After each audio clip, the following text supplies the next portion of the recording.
இந்த ஊரை சுத்தி பார்க்கலான்னு வந்தேன். ஆஹா, இது பெரிய ஜப்பானு. சிட்டி 50 கிலோமீட்டர் சுற்றளவு சுத்தி பார்க்க வந்தியாக்கும். ஏண்டா 35 மீட்டர் நீ பார்த்தது இல்ல? அப்படி திரும்பு, அதான் வடக்க. இப்படி திரும்பு, இதான் மேற்க. அப்படி திரும்பு, அதான் தெற்க. அப்படி திரும்பு, அதான் கிழக்கு. அப்படி வீட்டுக்கு வந்த மகாலட்சுமி எட்டி வச்சுட்டீங்களா? மகாலட்சுமி கேவலப்படுத்தாத. தம்பி என்னன்னு சொல்ற? அப்பா சாகும்போது சொத்தை உனக்கு எனக்கு சரிபாதி எழுதி வச்சுட்டாரு. நான் ஒண்டி கட்ட என்ன செய்ய போறேன்?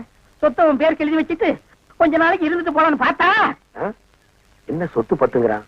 இந்த பன்னாட நாய்க்கு 10 நாளைக்கு சோத்த போட்டா காலை சுத்திட்டே கிடக்கும். கண்ணா, அப்படி ஒரு ஓரமா உட்கார்ந்து ஒரு வாரத்தை சோத்துட்டு ஓடி போறியா? நீ வாங்கண்ணே. அதுதான் நடக்காது. நீ மட்டும் உள்ள போ.